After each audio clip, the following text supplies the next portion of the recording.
About the money because the bank told me you made the transaction.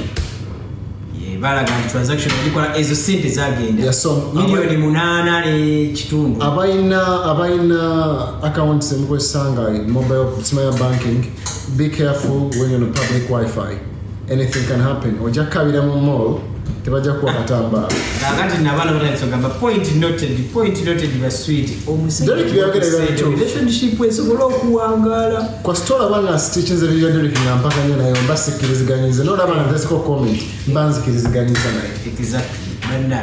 So nawo wesakiza yagamba nti mwende ikona ina baba ngende mazi simai nanje mu video if your girlfriend or boyfriend goes to Dubai delete his number. I was like really Aviator awe nini wenzi ja chinyonyole songe pazi yaleta video soko ziliremu if your boyfriend comes to UAE yes no I'm being honest so maita kanyo kubirwa mazima okay I'm in Dubai 4 years now okay Dubai abatajimanyi ekitebe ekikulu ekyobwezi kiri Dubai headquarters z'obwezi teziri Uganda Kampala ziri wano Dubai I'm being real okitegera si bonna naye percentage y'obwezi eri wano eri waggulu nnyo mumpulira Uganda era omusajja omuba mubadde mu relationship n'ava Uganda n'ajja wano omutima toguteekayo gwonna n'oba nti obugaato omwagala yo nakwana speed gikendezeemu ero Dubai nafa bagirimu tugitya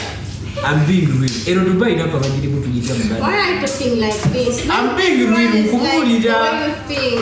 Muna, out of experiences kumulira abadde watu yakenda I know. Kabere mukazi ovude Uganda omusajja n'omuleke Uganda mukwano. Love gikendezeemu. Boba ndo mu wakukikumi kendeza motekeko nga mwataano. Kuba toli naye. Ero Dubai. Thank you dear. Ate ndowooza kiri vice versa. The reverse is true. Nabale Uganda tuli kukireyo. Tetubesiga nnyo gemazima. Tulina kumwesiga 100%. Kubanga ne bwoba wamuwasa. Musawo zikweramu emirimu gyaffe ezo 12 nga tuli communication nayo manyi aliddawa. Exactly. Mr. Agambira obukazi obukopi bwantama. Let me make me speechless.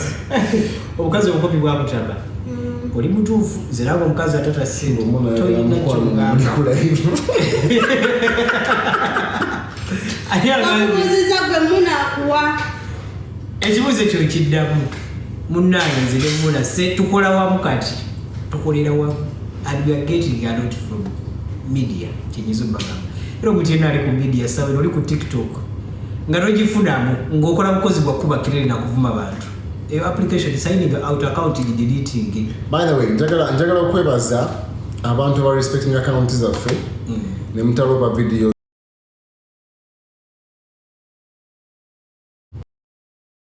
wabula video nga Derick azikoze oba aina contracts aina brand ambassador actually tujitako bisino muzima ne kukuzimba nti Derick afuna sense sijja likinga support the video.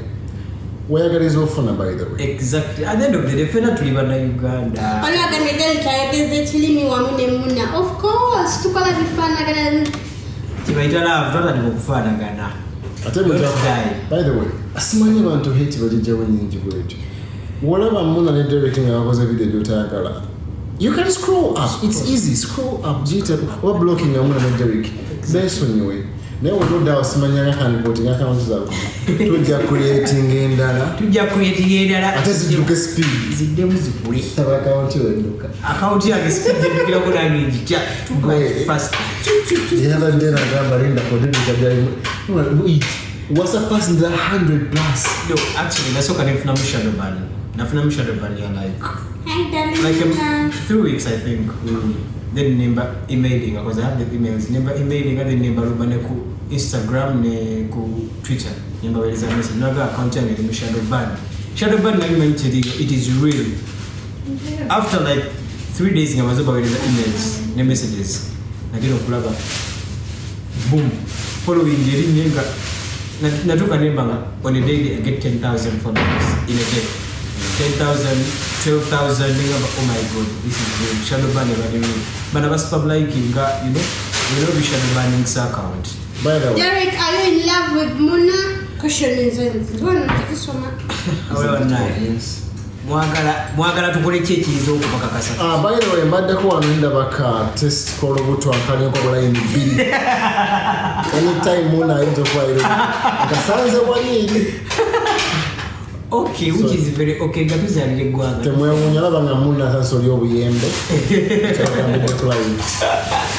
So ababuuza abafumbo ndowooza mutegedde ensonga. Bannange nga bwe tuli wano bamaze okulonda abikyagenda masalo nno. Balonze eki? Mulonde Mr. Aviator. Go advance for Mr. Aviator. Mulonde Fred Owens. Mulonde buli omu gwe bataddeko buli omu mulonde. Vote for everyone. Buli omu muwa akalulu. Buli omu muwa akalulu. Buli omu muwa akalulu. Oh, Mr. Derick agambye munkoleko wanekata tukutumidde bambi. Wekata bagambye kata n'omusingo obusezi simanyi babituufu ndisanze ku mbundi ya simanyi. Naye nga if that's the thing, you guys need to remain still on the game. Anyways, for those of you who participated. Aviator. What? Kawomera wagoba waki.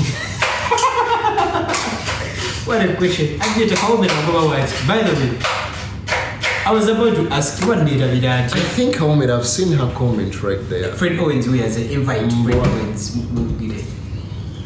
Owen ni otaddamu invite yo tumanya ino omukazi gw'oli naye ate ojja tubuulira. Kawomera wagoba waki. Tell us. Ekiro mbasijjukira bulungi. Tusooka okuddamu ebintu gikola emisana. Nda.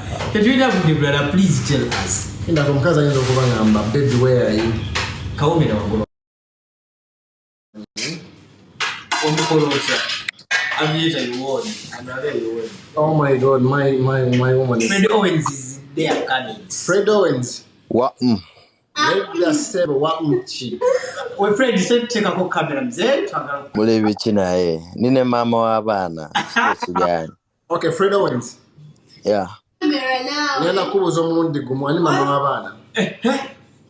Ku live yo. Yes sir. I don't introduce my girl to lives, man. Huh? Yes, introducing a mukazi wange ku live. What is that? That is crap. Why like this now? Omukazi mba musize ebitiibwa. Come on guys. Officially tukalo ogenda kumutwala. Twatanga okumula. Officially man. I mean officially you're my friends. You know my gotta just kunda bisabula right now. But by the way, I to go to introducing that didn't muna little buto, you know. We skip that part.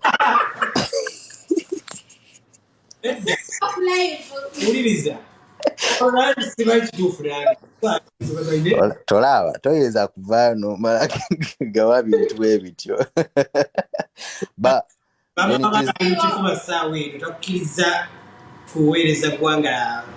video. Nga mukoze live kiro nnyo storage. Munage obudde bumanyi Fred obudde bwa waneno. Mundi ako mmere ndi mbulira nkeera ndi ku morning shift. Enkoko eyidde wandibadde osala n'ojja